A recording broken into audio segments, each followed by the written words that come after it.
Hello, and welcome back to Magnetic Masculinity Podcast, where we provide men with practical tools and strategies to bridge the gap between achievement and fulfillment so that they can live their most magnetic lives.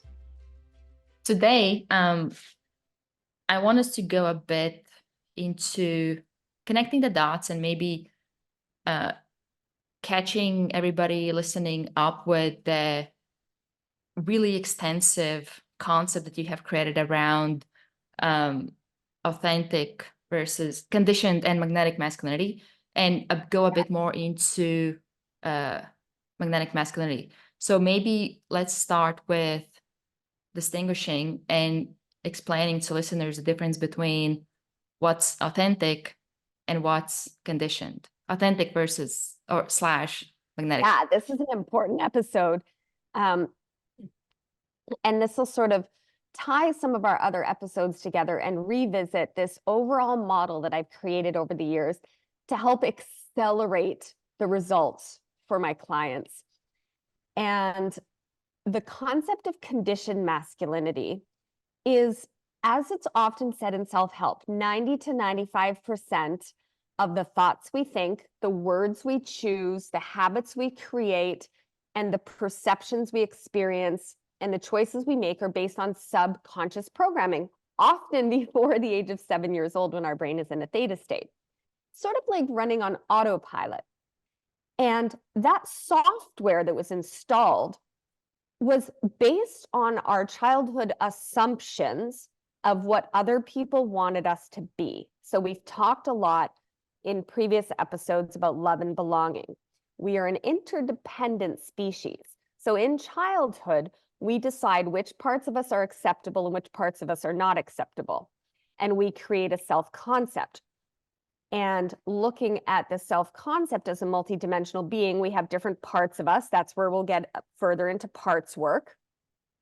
We end up in this state of beingness that we call, this is who I am. And often that's very different than our authentic self would actually be, what lights our soul up, mind, body, and spirit. So it's more like who you think you're supposed to be versus who you are. And when you're in your conditioned self, we tend to fear change. We tend to be stressed, disconnected, emotionally stagnant, or either emotionally stagnant and numb, or having unhelpful emotional outbursts at others. We might feel lonely, frustrated, misunderstood, like something is missing, but we don't know what it is. Low energy, unfulfilled, easily triggered, frustrated. Anything like that are symptoms or KPIs that we're in our conditioned self. And our emotional navigation system is trying to tell us we're off course. And when we're in our magnetic masculinity or authentic alignment, then we are living in alignment with our authentic wants, needs, boundaries, values, and what lights us up. So when we create this self-concept in childhood, we do so through different factors. What our parents would approve of or disapprove of, what we would perceive that our parents would approve or disapprove of, our religion, our culture, our school, media, whatever it is that we're exposed to in childhood creates that conditioning. And we believe that's who we are. Often, again, that's referred to as the ego. We love the ego. The ego often, or these parts, or this conditioned self often creates strategies or coping mechanisms or protector personalities in childhood to meet our authentic needs. But because we either meet our needs directly in a healthy way, or we manipulate or create strategies to get them met, or we suffer. So as we transition into our authentic self, we find healthy ways to meet those needs. We own our awesome, we own our shit, we look at our blind spots, and we start exploring who we really are. And that's sort of into the authentic alignment. So for instance, I'll revisit one of the examples we gave in a previous episode. I grew up in a time where we believed, and in my family, we were very pro-feminist, which I am. It's wonderful. But I had a belief that in order to fit in and be approved of, I had to be strong and be tough and not be too feminine and not rely on anybody else. And I believed that that was what my personality was. So I would look at other women that were very romantic or like very into relationships or relied on men. And I'd be like, ew, she's weak. That's not a feminist. Gross. But authentically, I had a part, that was my conditioning. But authentically, I had a part of me that loves to be in relationships, who's very romantic and very soft and very vulnerable and loves to co-create with a man and loves to feel safe and protected. But if you had told me that, I would have been like, you are insane. I am not like that at all. Because that was the conclusions I created in childhood as to what would make me accepted, acceptable, and good. So the other thing we do is in our conditioning is we're very taught in society that being bad is wrong. And we used to use things like, you're a bad boy, you're a bad girl, don't be so sensitive, don't be a crybaby, man up, whatever it was. And anytime we felt that rejection, we would abandon parts of ourselves in order to fit in, because we confuse fitting in with love and belonging. But then what that means when we're in our conditioned self is that we are not having love and belonging with our authentic self. And that feels terrible because it's supposed to. That's your emotional navigation system trying to give you a little nudge, or the universe giving you a little nudge towards what's going to light you up. And then magnetic masculinity is a concept I created metaphorically that means when you're in your magnetic masculinity, you are powerful. You are in connection with your intuition. You are emotionally masterful. You are skillful at and experiencing delicious relationships. You have confidence, clarity, vulnerability, not afraid to fail.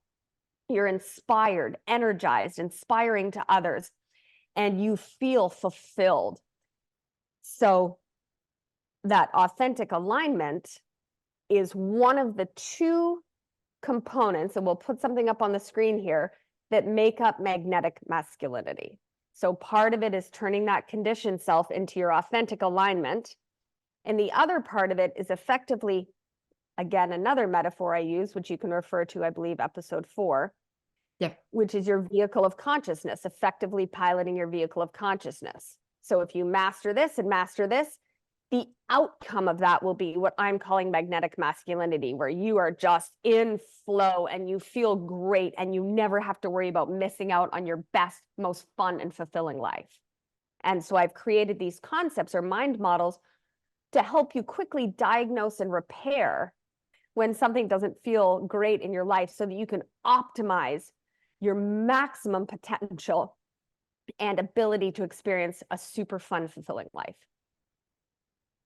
Okay, so there's conditioned masculinity, magnetic masculinity. Little comparison between conditioned and magnetic masculinity. We also had an episode 3 that we were talking a bit on that. So if you're listening to this and you haven't heard episode 3 and you want to learn more about this, you can go listen to that.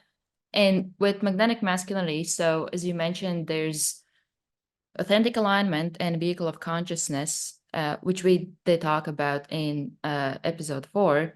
So with these, can we go a bit into each of them and what they consist of? Yeah, so you want to review authentic alignment and vehicle of consciousness? Yeah, just to again, briefly get an idea of what they consist of. So maybe we can start with authentic alignment, and what goes under that is awareness parts work, Awareness we talked about in episode 8. Who anybody haven't heard, you can go back to that. Parts work we touched on episode 10. And then the third thing is healthy meeting of our wants, needs, boundaries, and values. So maybe briefly we can touch on, you kind of touch already on authentic alignment. What does it look like? So what about awareness and parts work and healthy meeting of our wants, needs, boundaries, and values? Those are some of the tools or mind models that we use along with our emotional navigation system and our vehicle of consciousness to guide us into our authentic alignment. So let me give another story because I think those are really helpful. Say you have a little boy who was born into a family that were cattle ranchers, and they loved going out hunting and fishing on the weekends. They loved big trucks and rodeo and playing outside and going camping and quadding on the weekends. But say you were a little boy who was born who loves philosophy, poetry, reading, didn't really prefer the outside, kind of an introvert.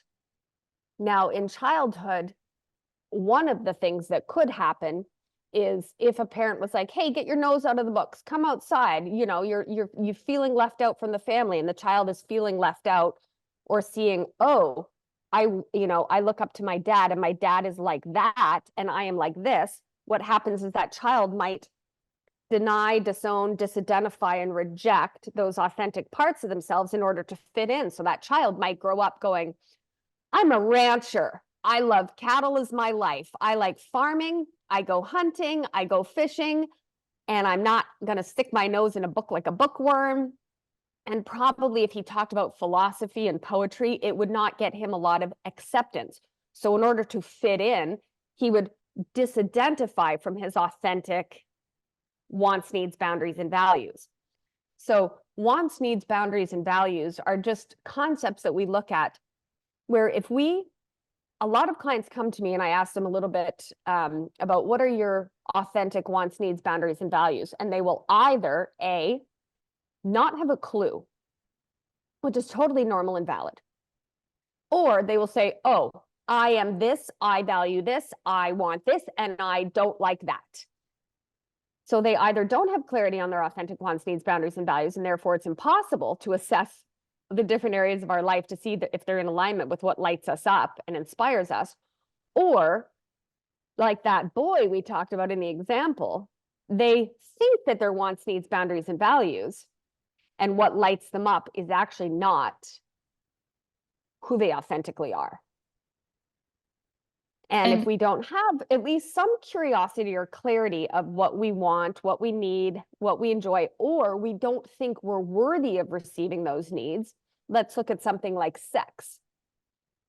There's a lot of sexual confusion on our planet currently about what is acceptable, what is not acceptable. So depending on whether you grew up in a religious household or an atheist household or whatever, however your family talked about and reacted to sex, programs not only your brain, but your nervous system to have a certain identity around sex. But we are an interdependent species. We are sexual beings.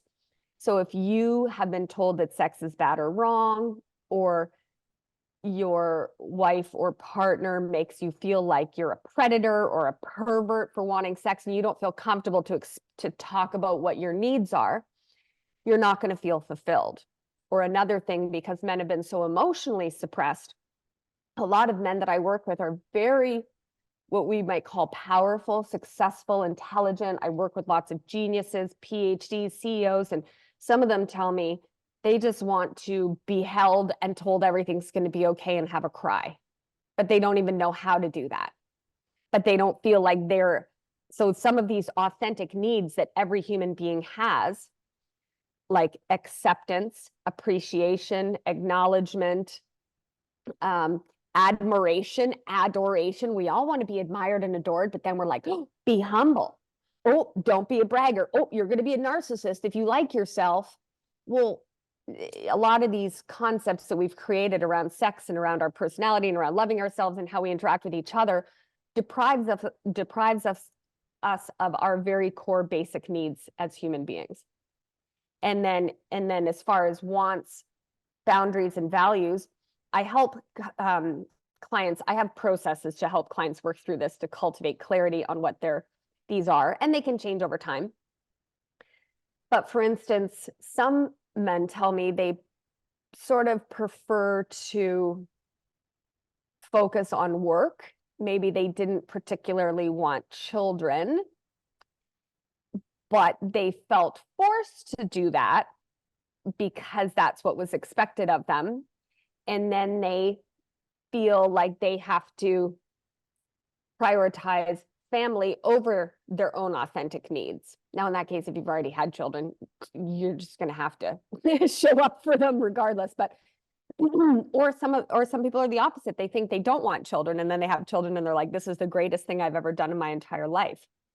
But it's about being curious, being present, and like the expressions I often use, it's not expecting a duck to be a horse, or not buying a Porsche if you want to be a minivan, or if what you need is a minivan, or not hiring a salesperson, putting them in an accounting role when what you want is an HR director, right? So it's just starting to be really curious about ourselves. Which parts of me are authentic? Which parts of me are self-concept? Which parts of me are protector personalities? Which parts of me are coping mechanisms? And which parts of me are slightly underdeveloped or mischievous strategies that I created in childhood, aka my blind spots, that I need to mentor into better coping mechanisms and healthier ways to meet our needs. So we don't shame the parts of ourselves, we don't judge any of it. We just get really curious. What parts of me are awesome that I haven't owned? For instance, if you're somebody who was taught in childhood, don't be a bragger, don't be grandiose, don't be a smarty pants, don't be a show off, don't think you're better than anybody, you might not be meeting your need to be admired, to be excellent, to be appreciated, to be adored, and all of the things that we all deserve as a human species, because you would think that was bad or wrong. So therefore, you're depriving yourself of one of your own wants and needs. And you will either suffer, or your subconscious will create less adorable strategies to manipulate to get those needs met. Because like I said, needs must be met. You either meet them directly, or you manipulate to get them met, or you suffer.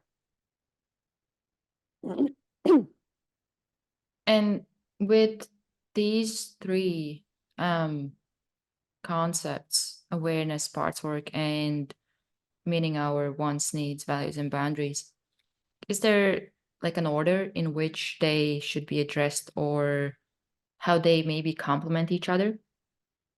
Well, awareness is the precondition to any of it, because or at least curiosity. We can always assume that we're not always fully aware. So even though I am probably ridiculously self-aware compared to the bulk of the curve in humanity at this time, I still assume that I'm never fully self-aware. So I stay in curiosity and I celebrate any awareness I have, even if it's like, hey, if my husband points something out, hey, you're a hypocrite because of X, Y, or Z. And I'm like, oh, fascinating. I am a hypocrite for X, Y, or Z. Thank you. That's very helpful. Or I can at least look at it. In what ways is this true? In what ways is this untrue? It's staying in curiosity because curiosity cultivates awareness. So we celebrate the awareness and we seek awareness. Parts work is starting to look at ourselves like multidimensional beings.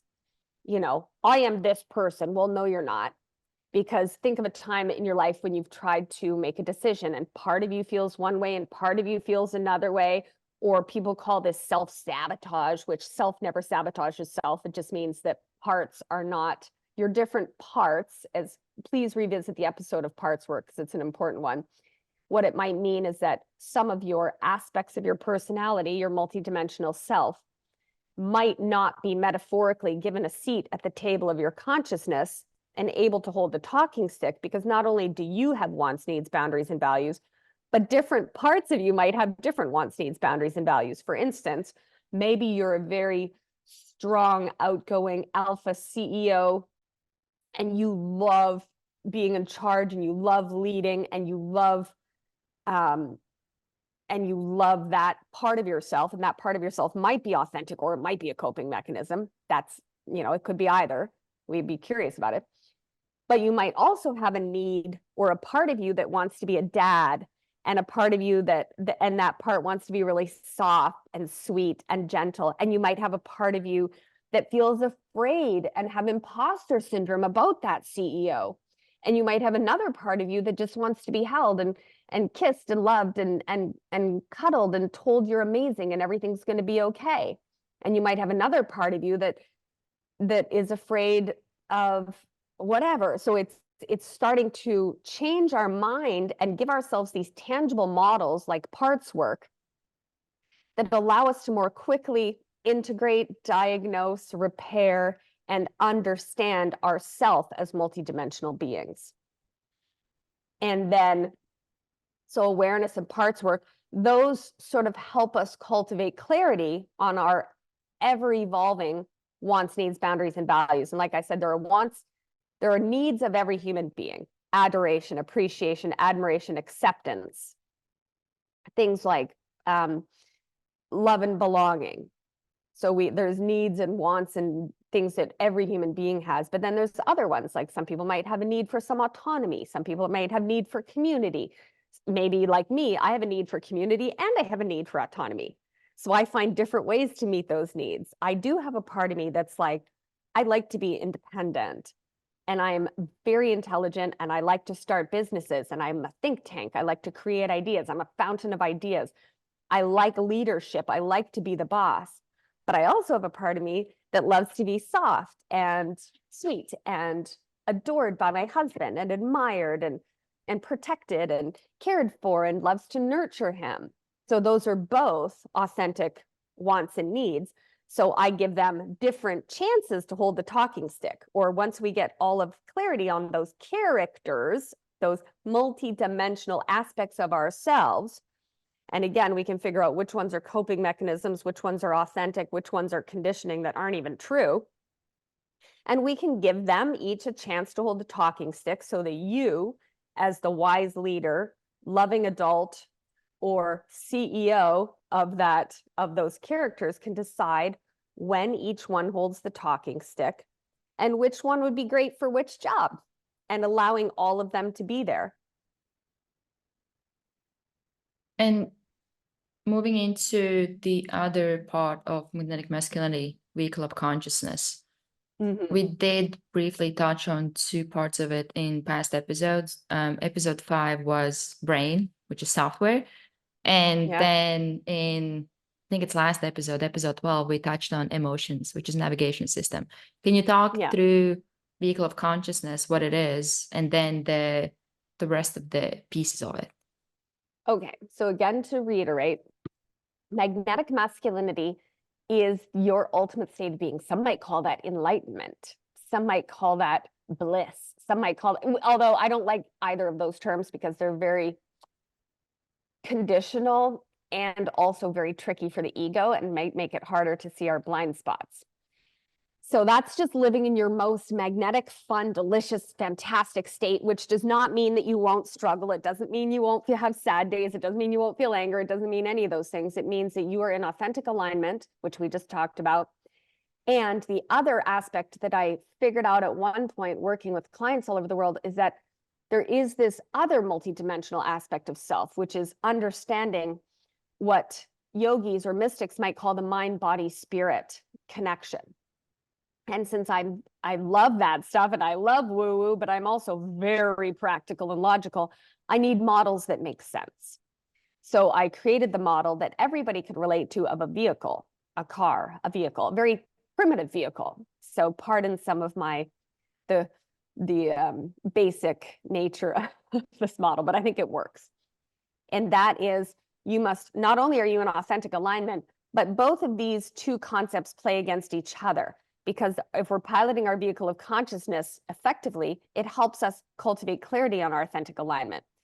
But even if we're in authentic alignment, but certain parts of our vehicle of consciousness are not functioning, we're not going to be in that optimal flow state, that enlightened, fulfilled, happy, exciting, law of attraction, manifesting, attracting, delicious, experience that is available to every single person. So again, your vehicle of consciousness, you are not your body. Some might say, and it's often said, you are a divine spiritual being having a human experience. You have a body, you are not a body. So whether you are from any religion, they're all perfect. Whatever you prefer is valid.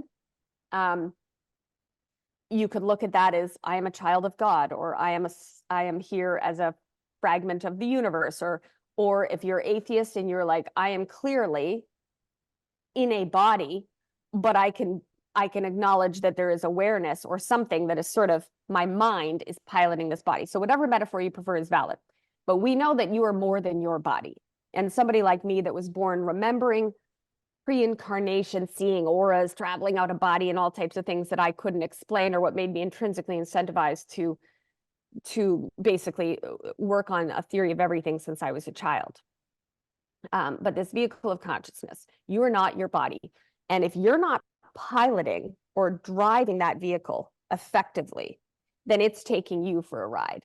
So another way I often say that is either you train your brain or your brain is training you. You master your mind or your mind is mastering you. You work for your body, or your body works for you, or you work for your body. So our brain is the computer of the vehicle. Okay, and that is where all that software we started this episode talking about, that conditioning, that software is in the brain. So one of the first things we want to do, well, that's debatable. It depends on the person, actually. I sort of assess that on a case-by-case basis, because it doesn't matter how much the software needs repairing. If the engine has no gas in the tank, we got to get gas in the tank, because we can't do any of this without energy. So we have to sometimes address the energy, because it requires a lot of energy to reprogram the software. But so the brain is your software, and we learn how to become the programmers of our subconscious, so that 90 to 95% of programming subconscious is running optimal programs that are very efficient, very fun, and that facilitate habits, behaviors, thoughts, and choices that are in alignment with our authentic self and also our most magnetic life. And it's learning how to remove any software that does not work, update any software that needs a little update, or refresh the software that's running really effectively, and learning how to do that through repetition. So your brain is the supercomputer. And if your car doesn't have a computer that's running all the different and assessing all the different systems and running all the different systems, the car doesn't go, right? But the second reason a car might not go is the engine might be malfunctioning, or it might not have any gas in the tank. So your body is the engine. It needs proper maintenance. If it's broken down or components aren't working, the vehicle doesn't work very well. And it needs a full tank of gas, but it needs premium fuel, and it needs the proper fluids. It needs its brake fluid, which would be our oil, which might be our water that we're drinking. It needs fluids, but it also needs gas in the tank. And that's our units of energy. So I teach people how to optimize units of energy. Quantum physics told us that we are made of energy. So if you're an energetic being, but you don't have units of energy to spend, and you're waking up in the morning in a deficit of units of energy, and to get through your day costs 50 units of energy, and you only have -5, and then you're eating foods that further deplete your units of energy, because we're eating foods that give us a little hit of dopamine to the brain and the computer, but aren't actually fueling the body, or we're consuming fuels that are like putting 50 octane fuel in your Porsche, that engine's going to break down over time. It's not going to have energy to go. The vehicle's not going anywhere.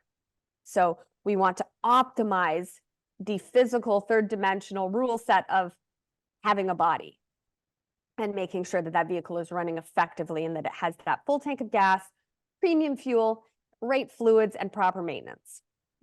Now, even if the computer is running fabulously and the software is optimized and you have a full tank of gas, your heart is the battery.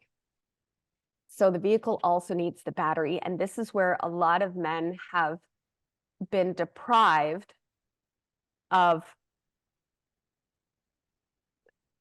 the strategies and skills and social permission to charge that battery through being loved and admired and accepted, being taught the skills of relationships, because relationships are skilled. That's why I love love working with couples and have a lot of success with couples. It's one of my favorite topics. And they're not taught the skills that are required to have that connection and to receive that love and to give that love in the way that other people want.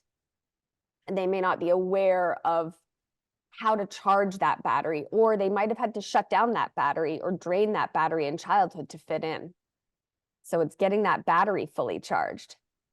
And once we have that software running optimally, well-maintained engine with a full tank of premium octane fuel and a fully charged battery, we also want to look at our emotions. Like we talked about in the last episode in depth, emotions are your navigation system. And they are also a feedback system that informs us what software we're running. So if we're running crappy software of the thoughts like, nobody appreciates me, the world is against me, I'll never be happy, I'm going to be broke, there's never enough money, whatever, then our emotional feedback system is going to tell us that. It's also additionally going to inform us whether we are piloting that vehicle of consciousness down the path of our conditioned self, and it's going to feel like crap, or it's going to tell us when we're energized and inspired and we feel great and our body feels tingly and magnetic. It's going to help us cultivate more clarity, again, on that ever curious expansion and understanding of our authentic selves. So the emotions are very important as well. And when you know how all those different systems run, it's much easier to rapidly diagnose and repair when something goes wrong, or when you feel lousy. You can take the valuable information of those emotions to help you inform you of how you can get that vehicle up and running and traveling down the path to your most fulfilling life. Yeah. So these are just simple mind models that I've created over time that rapidly accelerate my clients' results and give them sort of a magnetic masculinity blueprint of sorts. And then there's other layers when I'm working one-to-one with somebody of specifically what we need to work on, how we need to work on it. I can accelerate that because they're models that I've worked with and that I've cultivated. But at least for our listeners, this gives them something that they can go work on, something that they can understand, that they can go research, or that they can start to be curious about. Yeah, and you can also comment below if you're watching, or if you're listening, there will be a form where you can submit questions, because we will be going into these a bit more in depth. So if there's something that you don't understand, or something is not clear, or you just have something in any of those areas, you can ask questions about that and we can address it in some of the future episodes as well. Yeah, definitely. Or if you'd like, you can book a strategy session with me, and I send a workbook that just absolutely not only helps you start to cultivate clarity and curiosity about the areas of your life that are working, the areas of your life you're not working, but it also provides me the tools to help very effectively and quickly help you create your own magnetic masculinity blueprint that's specific to you, because we are all different. And for me, over the decades, being able to spot those patterns helps people accelerate their ability to experience magnetic masculinity. Because again, I can tell these concepts all day long, but what I want from these concepts are for people to be able to take action, to start thinking differently, to start cultivating self-compassion, self-awareness, authenticity, vulnerability, so that they can experience themselves the empowerment or the experience. It's really the experience that I'm seeking for my clients and anybody listening to this podcast. And that's really where the change happens, or improvement. All right. Anything else you want to add before we go? No, I think that's a good sort of revisit and tying everything together. We'll have a graphic here for those that are listening. If you click over to YouTube or you click on the show notes, then I think Austro will be able to send you that, as well as there will be a link to book any strategy sessions. If you want help on your personal journey or in a corporate or group workshop environment, anything you want to work on, we can figure out a way to get you there. So I love a challenge, and this is all very exciting to me. And I thank every one of our listeners for being evolutionary leaders. It's not easy for men to look at some of these things. And through their conditioning, they've been, like I've said before, it's almost like we've cut their emotional legs off, force them into inauthenticity, and then look at them and be like, you're toxic, you're bad, you're wrong. And that sort of increases the shame or the disassociation or the conditioning that causes the maladaptive coping mechanisms and prevents them from living in their most divine masculine. Yeah. So it's not your fault. Whatever you're struggling with, it's not your fault. But as they say, it is your problem, and you can change it with the right tools, metaphors, frameworks, and support. Yeah. Well, thank you everybody for listening, and we will see you next week. I look forward to it. What are we going to talk about next week? We will go more into authentic alignment. Great. Deep dive into authentic alignment, your wants, needs, boundaries, and values. Yeah. Thanks for listening, everyone, and we look forward to seeing you next week.